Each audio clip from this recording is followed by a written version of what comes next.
back with another part with the Dodge. Since you've been gone, I did an oil change. All of the heater hoses and radiator hoses, everything's hooked up. The belts are on. Fixed the wire for the coil, so now there's no jumper wire. Everything's just a little tidier. So now, we gotta do thermostat housing, all that kind of stuff. So now we're gonna run this thing, get it up to temp, open the thermostat, let the coolant kind of flow through it, and let it get a good heat cycle in it. So let's go ahead and fire it up and let it warm up. Get you a POV start. Excuse the door. Oh, hurts me every time.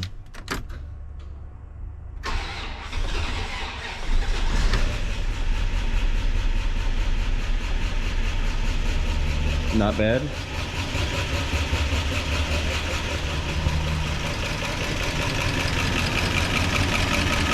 That battery's not great.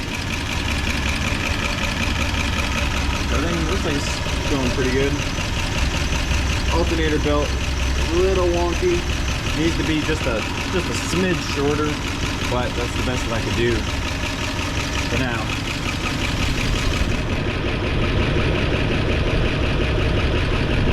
Everything's looking good. Oh, there we go. It might help if I remove that, I'm retarded?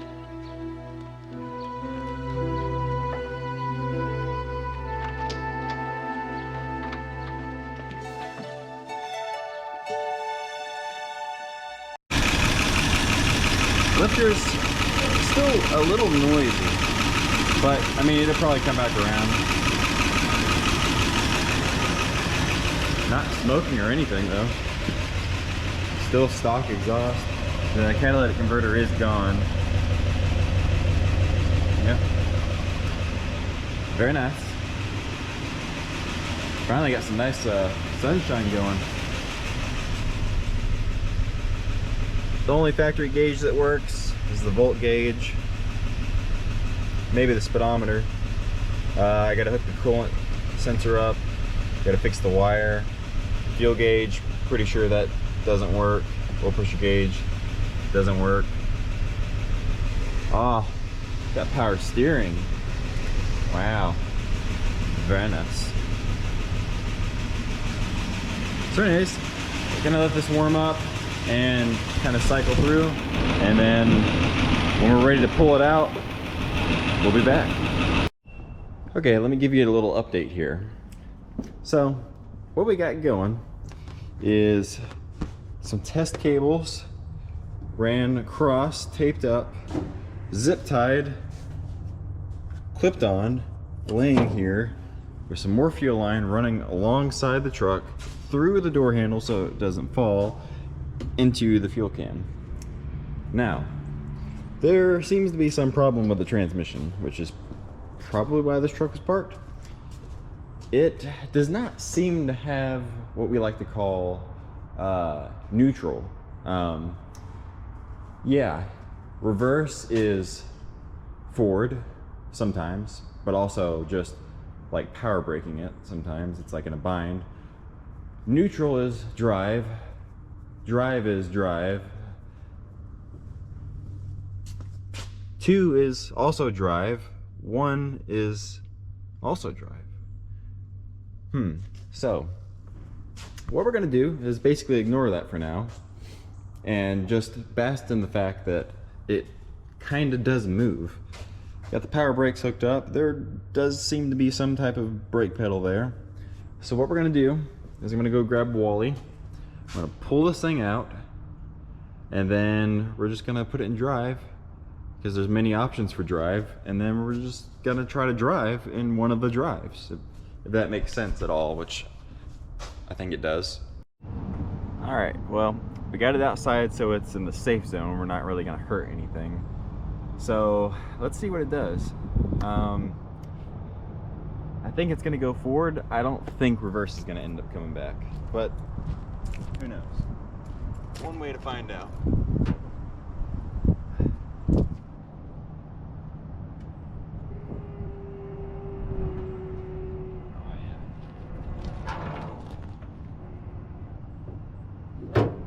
Sure.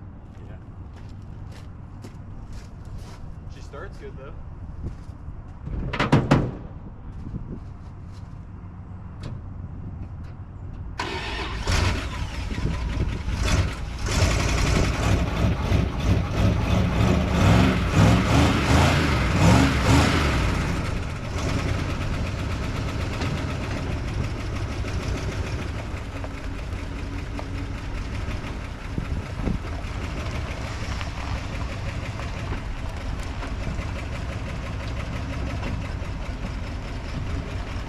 It came back.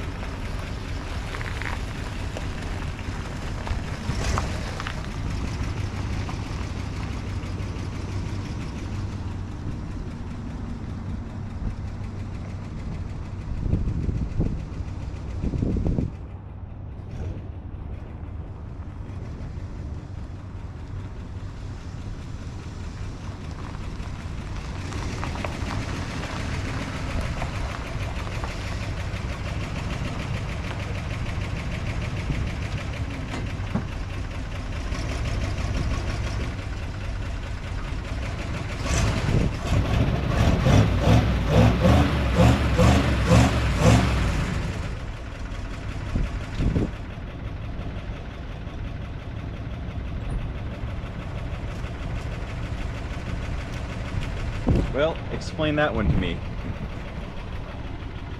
I tried in there for like 20 minutes. Finally, I was just like, I'll just yank it out and just go forward with it, see what happens. Now it's working fine. And yes, I don't know if I mentioned it or not, I did add some fluid because in these old Dodges, or maybe even a lot of modern Dodges, I think up until at least like 2010, 2008, 2009, somewhere in there, the pump only runs in the transmission in neutral. So when I was running this thing in there in park, it wasn't doing any harm having, you know, low fluid. So I don't know, it's self-healed. It's very strange, but sure, if it's happy, I'm happy.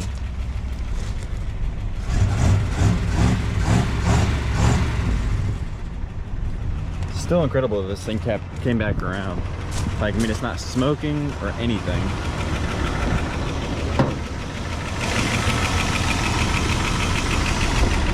Starting to circulate some water. Oh yeah. And you can see it just the tiniest bit of breathing out of it, but it also had moisture in the oil, so that could just be moisture coming out. There's no pressure on it, no like actual blow by. So I don't know. Wow. Okay. Well, let's go drive this thing down and around the block, I guess. I do actually have a parking brake, so there is some way to stop whenever the window goes down. Oh yeah, like butter. Shoo! Isn't that what the kids say? Shoo! Yeah, like butter. So no brakes, but the parking brake does work. Oh yeah. It's basically like brand new.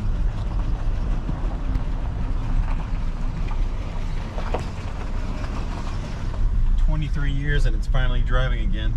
It's not bad, especially for having had two completely rusted cylinders and a locked up motor just a couple weeks ago. What year is this thing? 1988. I didn't think they had plastic gas tanks in 1988. Yeah, we upgraded. It's safer that way. Yeah. Don't want any sparks for when you get in a wreck. Can't see nothing. Nah.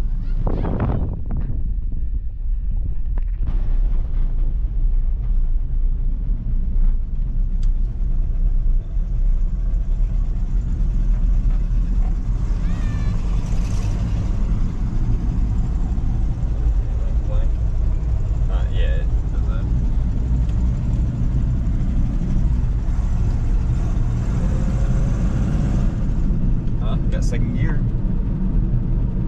Sounds like either the front diff is dry or you got a wheel bearing that's very dry. Or it could be rust on the brake caliper, I suppose. The brake rotor. Bouncy. Yeah, rides like a chuck wagon.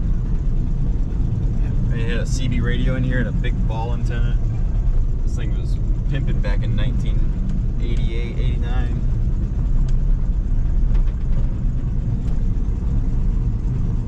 Our speedometer works.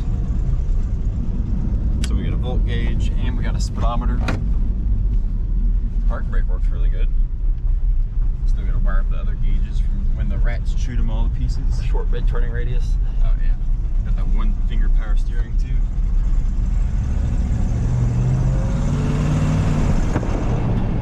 Second gear. I'm sure it's got third. Only light that's on is a brake light. Probably because the pedal does nothing. Let's see. How old are the tires on this thing? I haven't even looked.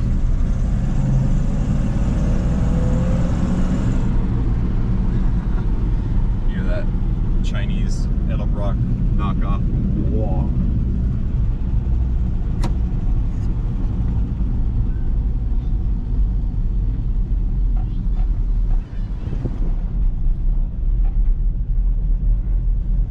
Oh yeah, they staring.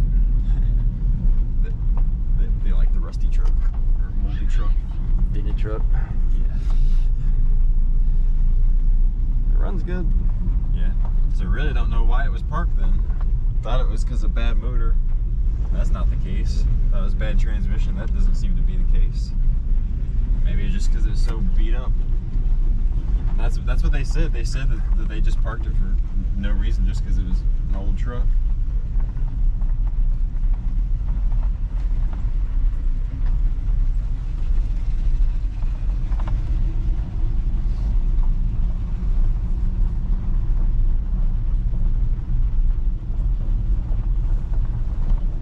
Somebody drew a PP on your windshield. Yeah, that would be Sir Wesley. There's some brakes and tires. Even the lifters are starting to come back around.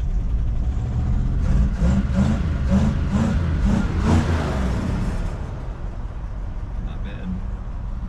Shoot. Let's go check the brakes. Let it come out on your side because the door has a gas hose blocking it. Wow, it's gotten a lot quieter. That Rotella and that Lucas will really bring it back around. Plus, this is the first heat cycle in 20-something years.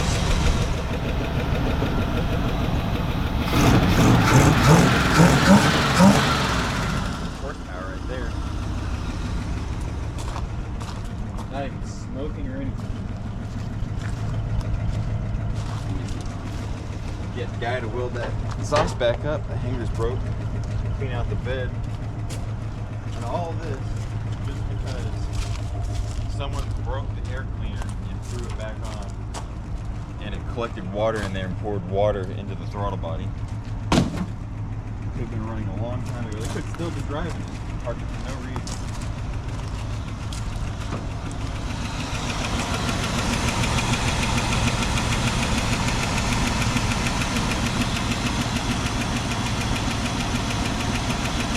A little bit of blow by.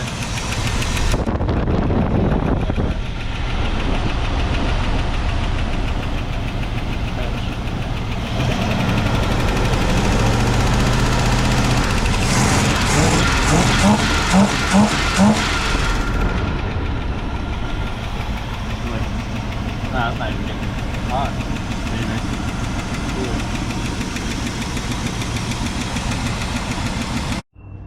Okay, so right after that last clip, the truck didn't want to move and it was revving and then all of a sudden it took off. The transmission fluid is full and it's clean.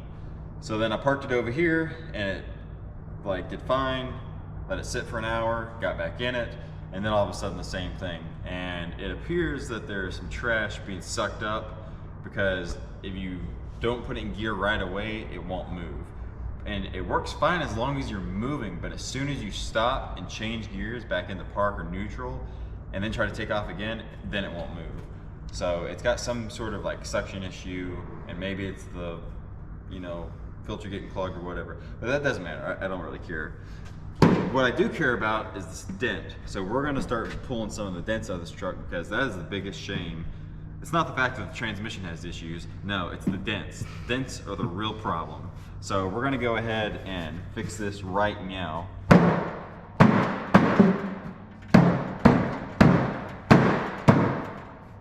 I bet that feels good. It's not bad. I need my mallet. You're punching raw American iron there, bud. Yeah. Easy peasy. Should have grabbed a hammer from the get-go, to be honest with you. Rough part.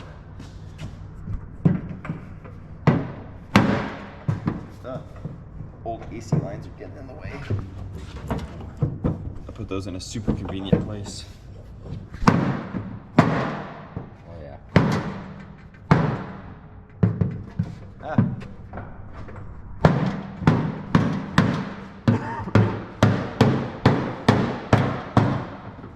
You need to attack this area. Oh yeah. It's like brand new. Almost.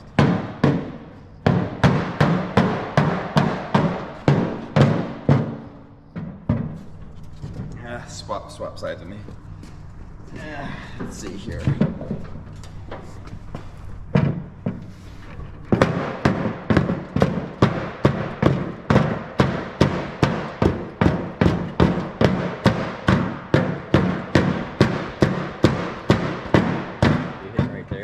Yeah.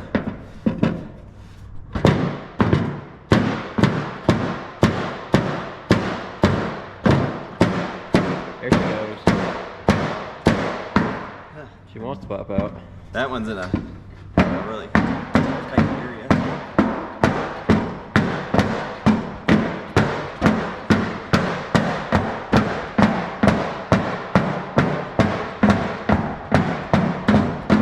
Come on. That's about as far forward as I can go.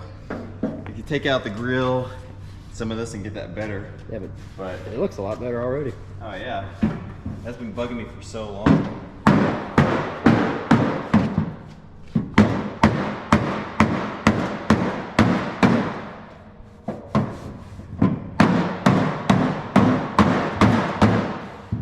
You're getting a bunch of rust out at least. Shit. Clean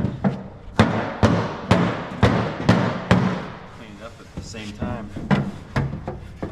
Alright, now, once you get the big stuff out with your rubber hammer, you're going to move to step 2, which is your mini sledgehammer. Mini sledgehammer. Mini sledgehammer. Oh yeah. But you got to be careful with this because you only want to hit the really high points. So Because you can use it in a smaller space and have a slower speed because it's heavier, but you will leave damage on the outside if you're not careful. So I'm going to try to avoid that. What I'm going to be doing is holding it like this, so I have more control and I can kind of feel.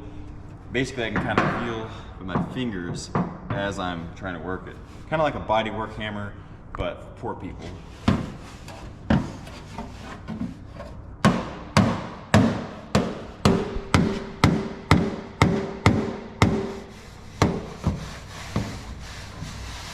I can't get that low because there is a evap canister in the way.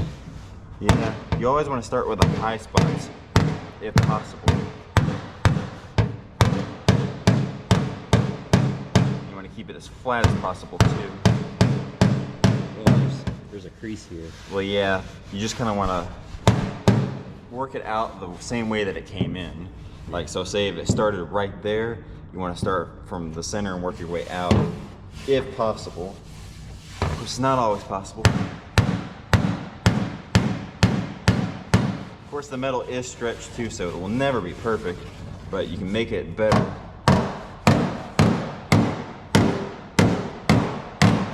There we go. You see it stretch back out? Yep. Look at that. That one's like completely gone now. So that's all pretty good. That one in that line is, I mean, work with it a little more, but that's gonna be hard. So swap with me and we'll try to work in this really tight area. This is gonna be a lot trickier. Everything is kind of in the way, but I will do what I can.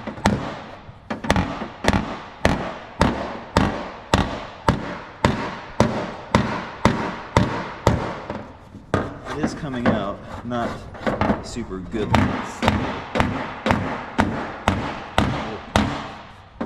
The bulge there. Yeah. Get the pointy end of the hammer. This is where the majority of the damage started, but then it caved in, and this was deeper, so we had to pop that out first, and then you work it backwards.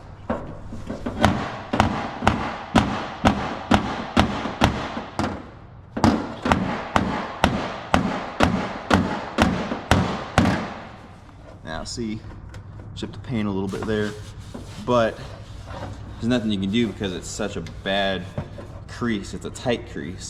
Big creases is, you saw, like that one came right out. It's the small ones you gotta worry about.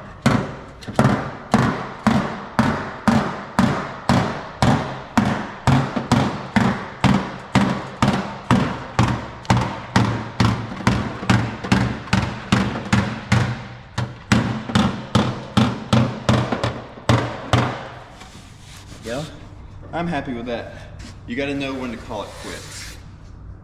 Now, it was completely caved in.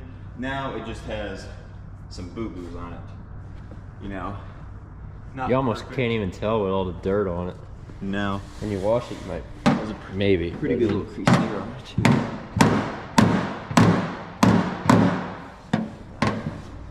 And Now then, it's just got a little bit of character to it. yeah, kind of matches the less bad parts of the truck. Kind of take the end of the hammer and get in there and work it too. Try to get it back out. I'm pretty happy with that. So, we're gonna go around the truck and do a couple other spots, but that is the basic how-to of how to crudely beat out the bodywork on an older, thicker steel vehicle. All right, it's Guy here. I'm taking over this truck. It's not Corey's anymore. I'm just kidding, he's over there. I'm gonna weld up this exhaust for him. The hanger right there, separated from that. So it should be a pretty easy fix. It's just gonna go right back how it was.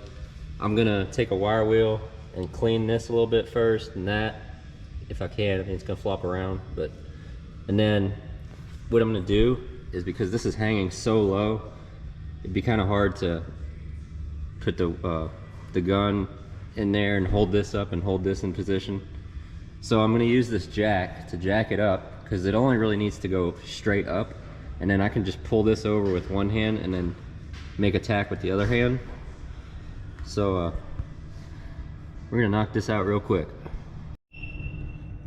All right, so I've gone ahead and cleaned this up and clean that up.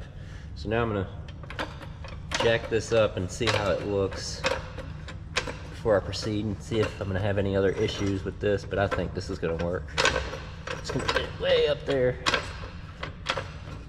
All right, about like that, and then take this. Oh yeah, that's gonna be easy.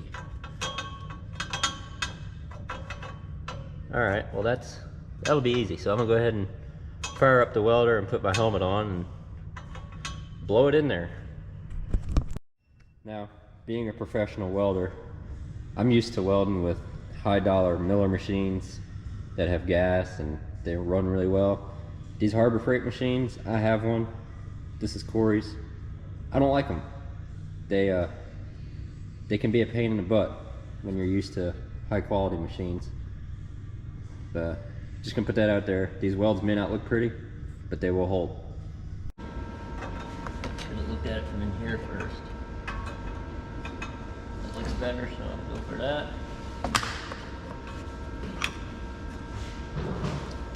Tack it on the inside so I can make the weld pretty weld on the outside, you know.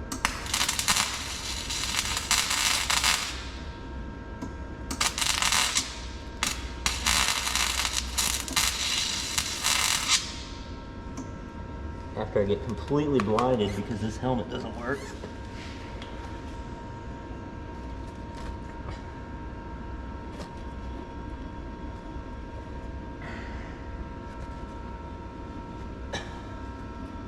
Oh, I was about to say, I like that, so I was gonna go ahead and weld it, but of course it came off.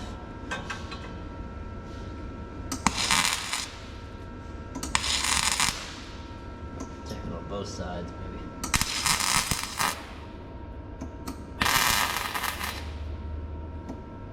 Alright, we're gonna run with that before it decides to pop off again.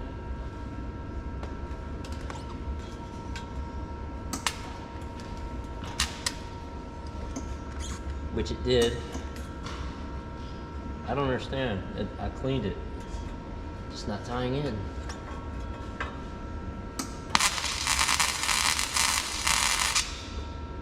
Put a little weave into it.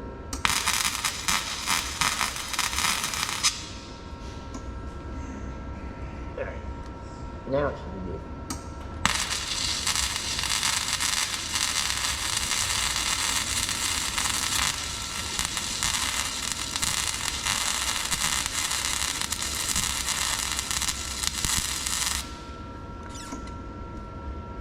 This is definitely not going to be pretty. Like I said, these machines, these Harbor Freight machines, they'll get you by, but don't expect to make anything pretty out of them.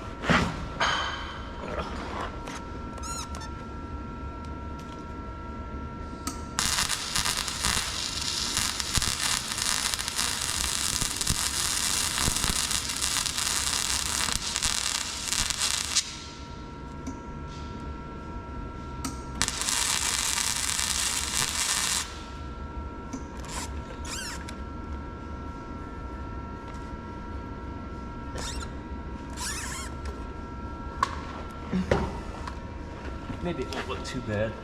So I got the bottom done. I'm gonna put some more on the top just to make sure.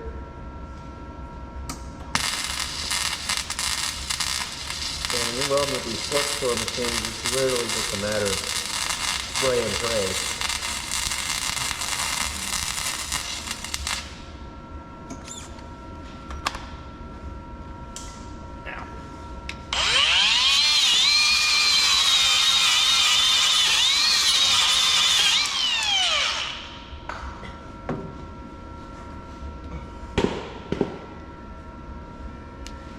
Well,